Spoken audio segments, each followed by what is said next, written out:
구약 성경 이사야서 오늘 본문 이사야서 34장 16절 말씀을 보면 이런 내용이 있습니다. 너희는 여호와의 책을 읽어보라. 이것은 읽어보면 그 가운데에서 빠진 것이 하나도 없고 짝이 없는 것이 없으리니 이는 여호와의 입이 명하셨고 여호와의 영이 그것들을 모으셨음이라. 이런 말씀이 있습니다. 모든 구약과 신약 말씀은 짝이 있다, 짝이 있다, 이렇게 이단 사이비는 이 말씀을 근거로 보고 있습니다. 억지로 끼워 맞추죠. 모든 말씀에는 짝이 있다고 이 말씀을 근거로 여호와의 책을 살펴보라. 이것들 가운데 빠진 것이 하나도 없고 그 짝이 없는 것이 없으리니 이는 여호와 입이 명하셨고 하나님의 영이 이것들을 모으셨음이라. 이 말씀을 근거로 이단 사이비에서는 모든 말씀은 다 짝이 있다는 거예요. 짝. 그런데 이 말씀은 그런 말씀이 아닙니다. 앞뒤 문맥을 보면 전혀 그런 말씀이 아닙니다. 말씀이 짝이 있다는 말씀이 아니에요. 어떤 말씀인가 하면 이 말씀 짝이 있다는 말씀은 모든 동물과 식물에는 암컷과 수컷 짝이 있다는 거예요. 사람도 짝이 있다는 것입니다. 그런 말씀입니다. 사람은 서로 돕고 위로하고 힘이 되도록 만들어졌죠. 그 상형 문자, 사람 민자를 봐도 짝대기 두 개가 서로 의지하는 그런 모습을 볼 수 있죠. 사람은 서로 힘이 되고 의지하고 돕고 부족한 것을 채우도록 지음받았습니다.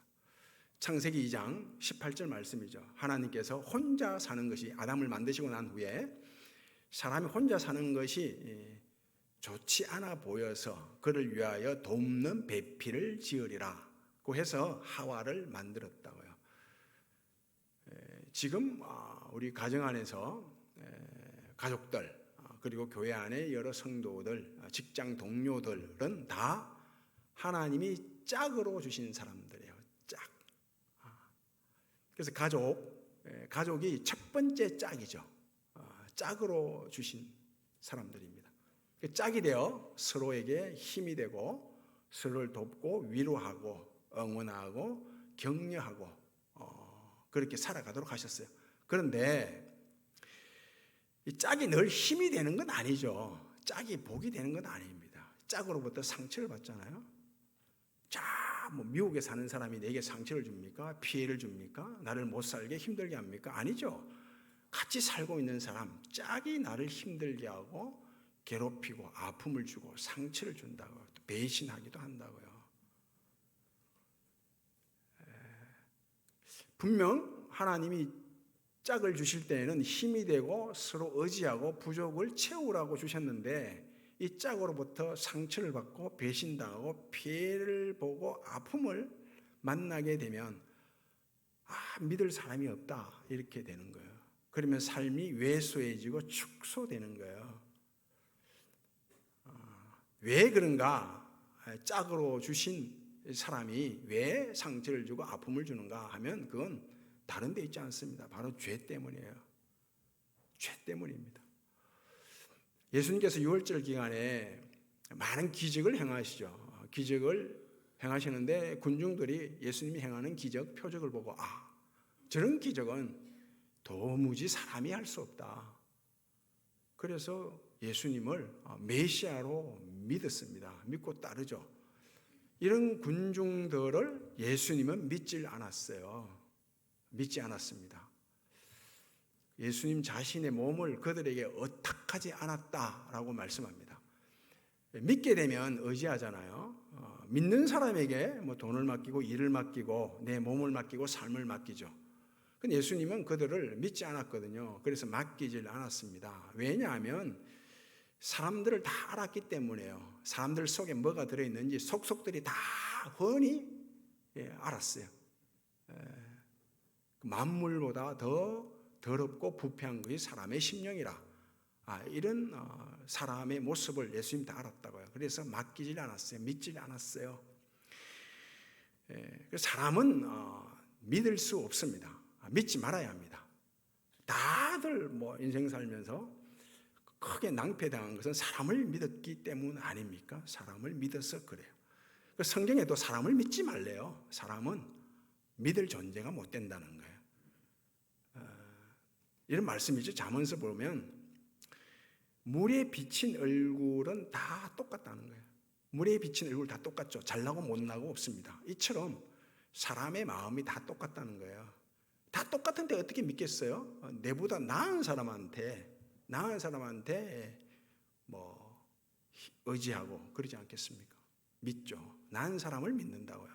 다 똑같아요. 그리고 또 잠언서 보면 이런 말씀도 있습니다. 너희는 사람과 더불어 손을 잡지 말라. 믿지 말라는 거예요. 사람을 믿지 말라. 믿으면 안 됩니다. 사람을 믿으면 안 됩니다. 한 권사님이, 우리 교회 권사님 아니에요. 한 권사님이 영천에 땅을 샀어요. 땅을 샀는데 그냥 땅 산 게 아니죠. 어떤 얘기를 듣고 산 거예요. 누가 와서 조금 있으면 영천까지, 경산에 있던 지하철이 영천까지 간다. 그렇다잖아요. 영천까지 지하철이 연결된다는 거예요.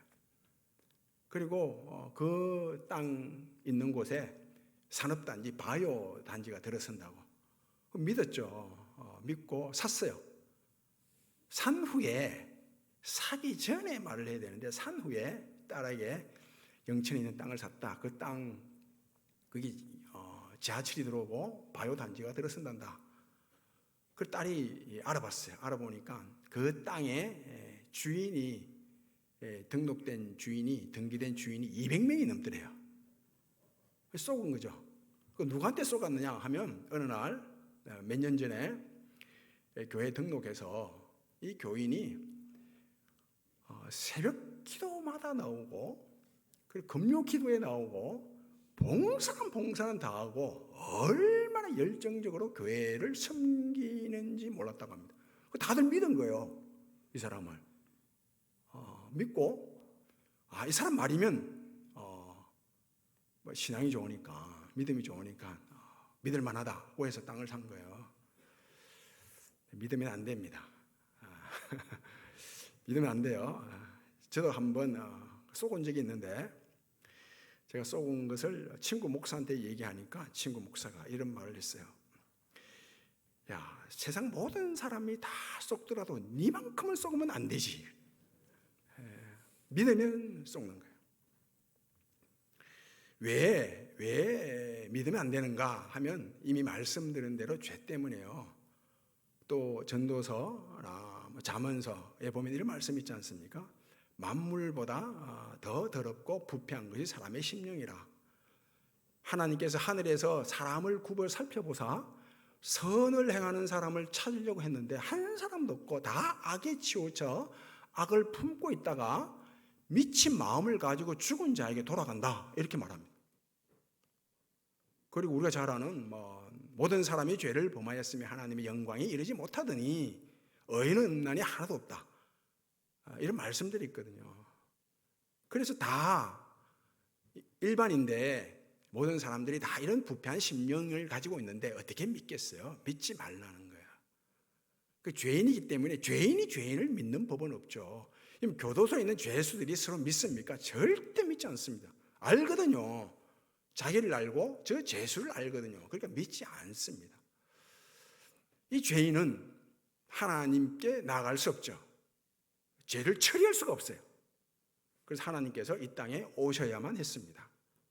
죄를 처리하기 위해서 이 땅에 오셔야만 했다고요. 예수님께서 오셔서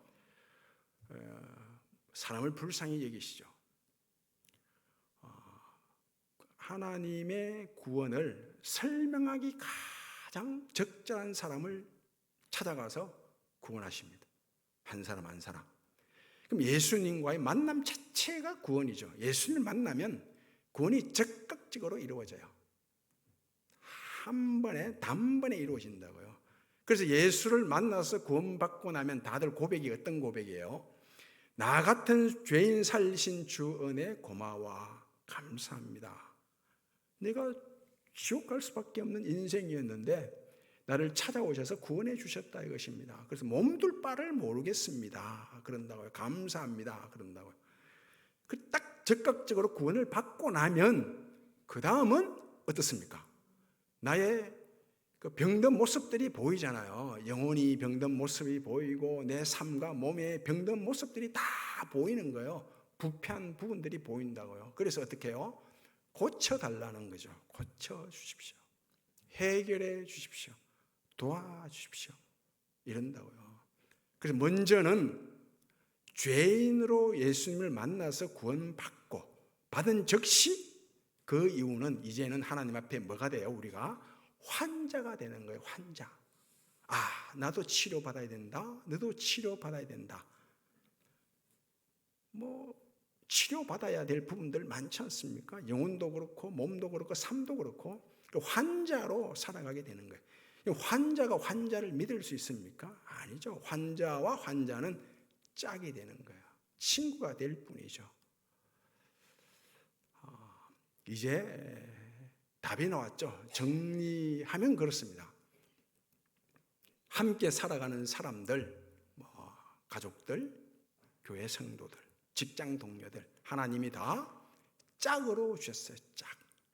이 짝으로부터 힘을 얻고 복을 얻고 도움을 받고 위로받고, 그렇지만 이 짝으로부터 또 화를 당하기도 하고 상처를 받기도 합니다. 그래서 이 짝이 뭐가 돼요?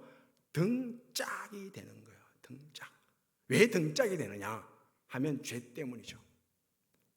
병든 그 모습, 영혼이 병들어 있고 삶이 병들어 있고 몸이 병들어 있고 환자죠. 환자. 그래서 도와달라, 고쳐달라, 해결해달라 하나님께 부르짖게 되죠. 온갖 좋은 은사와 온전한 선물이 다 하나님께 있다고, 빛들의 아버지께로부터 내려온다고, 그래서 하나님께 간구하고 기도하는 것입니다. 은혜를 받고 복을 받아 고쳐나가는 거예요.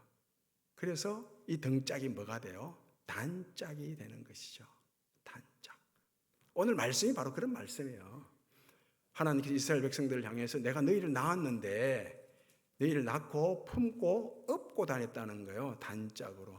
늙었어도 백발이 되기까지도 여전히 하나님이 업고 다닌다는 거예요. 안고 품고 업고 다닌다는 거. 등짝이라는 거예요. 처음에 짝으로 이스라엘 백성들을 택했는데 이 이스라엘 백성들이 하나님께 등짝이 된 거죠. 그래서 이어서 하신 말씀이 뭐예요? 내가, 하나님 말씀하는 거예요. 내가 너희들의 짝이 될 것이라, 단짝이 될 것이라 이렇게 말씀합니다.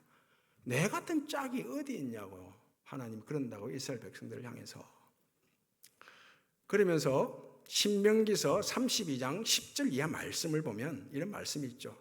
하나님께서 이스라엘 백성들을 광야에서 만나시고 보호하시고 지키시고 안위하시고 이런 말씀을 한다고요. 마치 뭐처럼?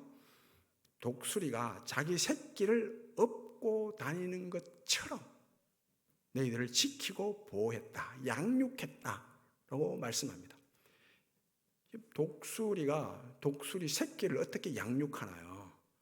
독수리가 둥지를 틀 때는 아찔한 절벽 위에 둥지를 트죠. 거기서 알을 낳고 한 50일 정도, 약 50일 대약 품고 있으면 부화합니다. 그 새끼로 부화하는 거예요. 하면 이 새끼를 어미가 먹이를 날라서 먹입니다. 그 새끼에게 먹이를 계속 먹이다 보면 점점 커지잖아요. 새끼가. 둥지는 딱 한정되어 있는데 점점 몸집이 불어나요. 덩치가 커져요. 그러면 어떤 일이 벌어지나요? 서로 다투고 밀치고 땡기고 싸웁니다. 둥지가 작은데 덩치는 커지니까 내가 조금 더 자리 차지하겠다고. 그러다 보면 둥지 밖으로 새끼가 떨어지는 거예요. 떨어지면 살려고 날개짓 할 거 아니에요, 날개짓. 그런데 날개짓 난 수가 없죠. 아직 날개에 힘이 없는데 땅에 떨어질 때가 되면 그 모습을 멀리서 지켜보고 있던 어미 독수리가 휙 날라서 땅에 떨어지지 않도록 날개 위에 딱 새끼를 엎는다고요. 엎고 다시 둥지에 갖다 넣어요. 그럼 또 다투고 자리 다툼, 영역 다툼을 한다고요. 그러면 또 떨어지죠. 이 일을 계속 반복하는 거예요. 반복하는 가운데 때가 되면 새끼가 절벽 아래로 떨어지다가 날개짓 하는데 날개에 힘이 얻었죠. 힘. 계속 반복을 했으니까 힘을 얻어서 이제는 날게 되는 거예요. 날개. 창공을 확 날게 됩니다. 어미 독수리와 함께. 새끼 때는 이 새끼 독수리가 등짝이었는데 날개에 힘을 얻어서 하늘을 날 때쯤 되면 어미 독수리와 함께 날라요. 함께. 단짝이 된 것입니다. 이 산모가 태아를 10개월간 배 속에 품고 있다가 때가 되면 그 산도를 통해서 생명이 탄생하죠. 이처럼 애굽 땅에 10가지 재앙을 하나님께서 내렸습니다. 그러자 바로가 항복하는 거죠. 이스라엘 백성들을 내놓는 거예요. 이 나온 이스라엘 백성들, 해방된 이스라엘 백성들이 산도, 생명을 탄생시키는 산도, 홍해바다죠. 홍해바다를 건너서 이스라엘로 탄생하는 거예요. 새롭게. 탄생했어요. 이 탄생한 이스라엘은 하나님의 등짝이었어요. 하나님이 얼마나 처음에 기뻤는지 모릅니다. 너는 정말 행복한 자로다. 너희는 나의 기쁨이다. 이런다고요, 하나님이. 그런데 이스라엘 백성들이 하나님께 기쁨만 되고 복이 되는 것만 아니죠. 늘 물이 없어 징징거리고 불평하고 원망하죠. 조금만 더우면 덥다, 추우면 춥다. 막 애굽에서 먹던 고기가 생각난다, 과일이 생각난다. 늘 불평하고 투덜거린다고요. 매일 떨어지는 만나, 지겹다, 지루하다. 이스라엘이 하나님의 등짝이 된 것입니다. 짝이 등짝이 된 거예요. 하나님이 어쩝니까? 거룩 학교에 입학을 시키는 거예요. 이스라엘 백성들을. 그래서 하나님만 섬기는 법을 가르치죠. 제사를 통해서. 번제, 속죄제, 화목제, 속죄제 이런 제사를 통해서 하나님만 섬겨야 된다. 이걸 가르칩니다. 그리고 먹는 걸 통해서 제사를 다 가르치고 난 다음에는 먹는 게 중요하잖아요. 먹는 걸 통해서 하나님만 사랑하는 법을 가르쳐요. 그리고 입는 옷을 통해서 하나님을 사랑하는 법을 가르치고 무려 40년 동안 가르칩니다. 가르치고 난 후에 이스라엘 백성들 광야 때는 하나님의 등짝이었어요. 하나님 업고 다녔다고요. 그러면서 강도로부터 보호하고 전염병으로부터 보호하고 사나운 짐승으로부터 다 보호하죠. 등짝이었다고 하나님이. 그런데 40년 후에는 이제 등짝이 아닙니다. 이스라엘 백성들이. 언약궤, 하나님의 언약궤. 하나님이죠. 하나님의 언약궤는 하나님이에요. 하나님을 어깨에 맨다고요. 등에 엎여 있다가 이제 하나님을 어깨에 매요. 당당하게 두 발로 젖과 꿀이 흐르는 가나안 땅으로 들어간답니다. 단짝이 된 거죠. 바나바와 바울 이 둘이 1차 선교 여행을 갔다 왔어요. 갔다 와서 2차 선교 여행을 계획하던 중에 1차 선교 여행 때 중도에 돌아가 버린 선교 여행 너무 힘들다 포기해버린 이 마가를 2차 선교 여행 때 데리고 갈 것인가 말 것인가를 놓고 둘이가 심하게 다툰다고요. 심하게 다투어요. 그래서 바나바가 2차 선교여행 그 바울을 향해서 2차 선교여행 니하고 못 가겠다 하면서 떠나버려요. 이때 바울이 얼마나 낙심되었겠어요. 같이 선교여행 1차 여행 갔다 왔는데 2차도 같이 가야 되는데 떠나버린 거예요. 굉장히 낙심된 거예요. 실망도 하고 상심해 있죠. 그 바나바가 떠난 빈 자리를 신라가 대신 채운다고요. 그래서 상심했는데 이 신라로 인해 큰 위로를 받은 거예요. 하나님이 바울에게 신라를 짝으로 주신다고 짝.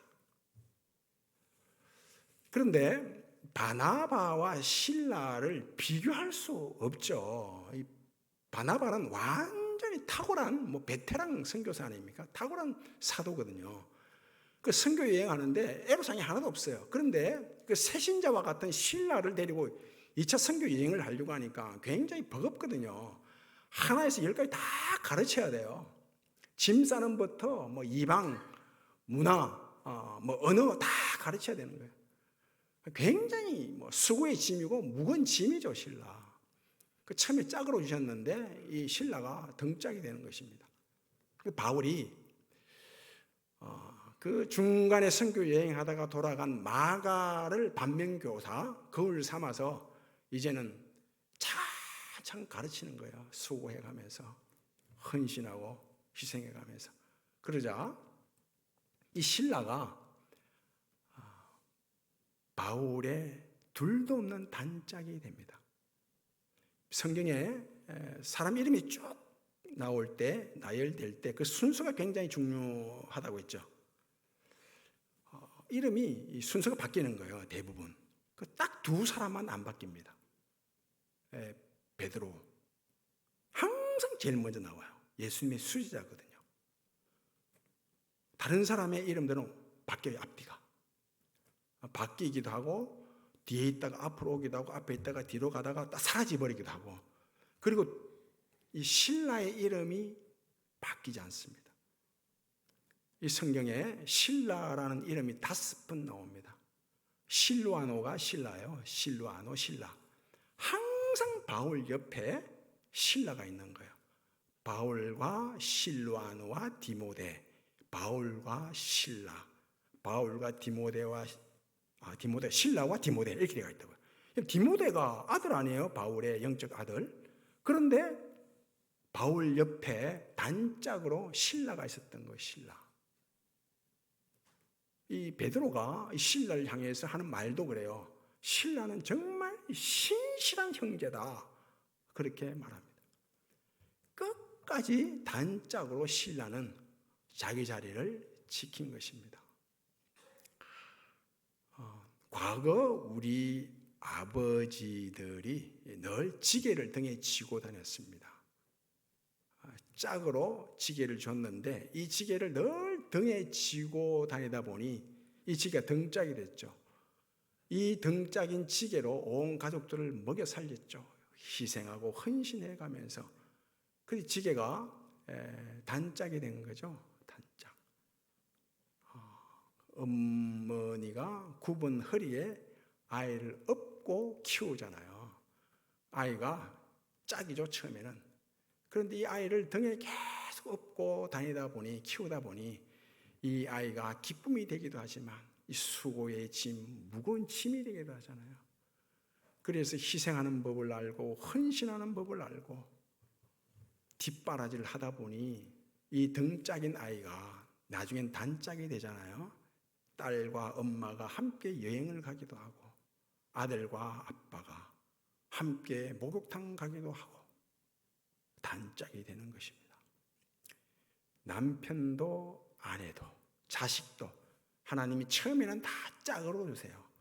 짝으로 주시는데 이 짝이 힘이 되고 위로되고 내 부족한 걸 채우죠. 그런데 무거운 짐이 되죠. 상처도 받잖아요. 그래서 짝인 아내와 남편과 자식을 위해서 기도하지 않습니까? 온갖 좋은 선물과 온갖 좋은 은사와 모든 신령한 복이 하나님께 있다. 하나님께 기도하는 거예요. 기도.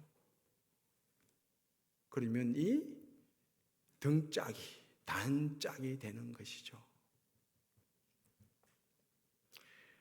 헐벗고 굶주리고 가난하고 병든 자들도 하나님이 우리에게 짝으로 주십니다. 처음에 짝. 그래서 병든 자, 헐벗은 자, 굶주린 자를 보면 마음이 아프잖아요. 늘 마음이 아파요. 내게 짐이 된다고요. 차라리 안 보면 좋은데 보이니까 마음이 아프죠. 그리고 그들을 통해서 뭘 압니까? 자족하는 법을 배우잖아요. 감사를 알게 돼요.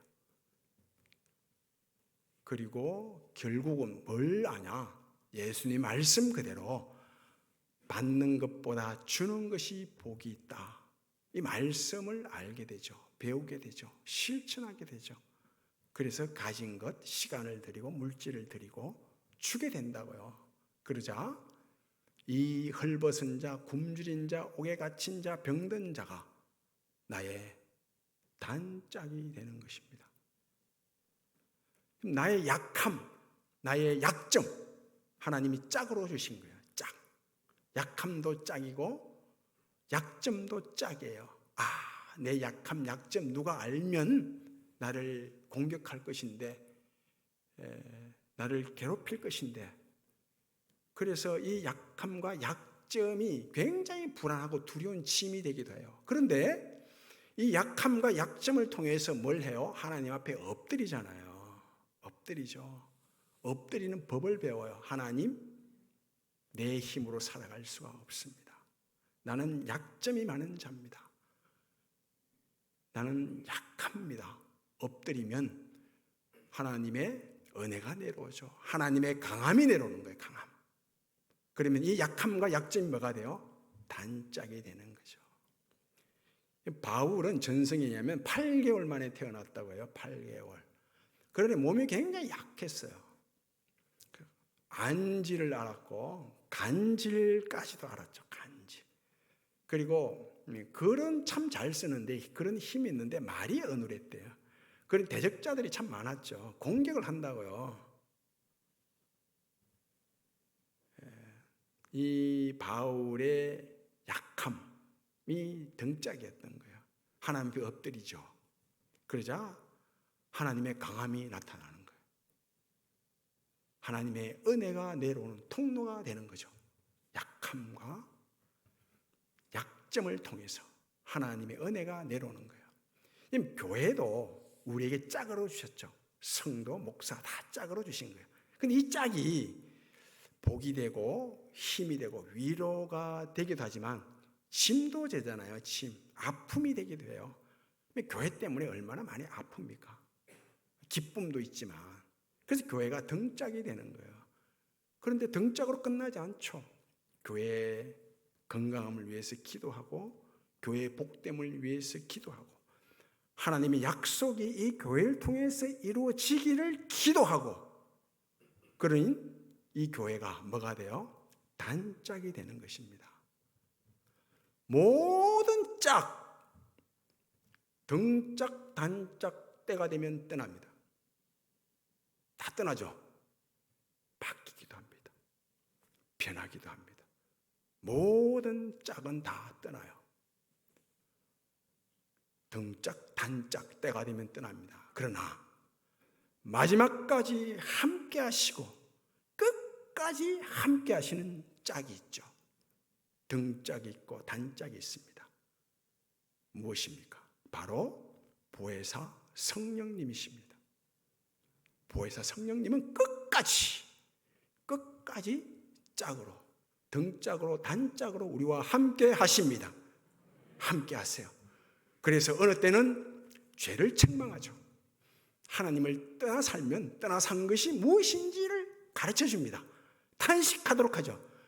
그래서 괴로워요. 어느 때는 괴롭죠. 세상에 소망을 두고 살아가면 시련을 만나게 하십니다. 보혜사 성령. 그래서 힘들어요.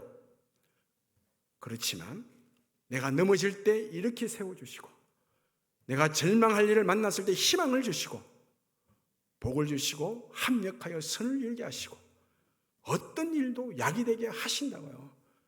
마지막까지 함께 하사 마지막 천국문을 당당하게 들어가도록 하신다고요. 보혜사 성령님은 그러세요.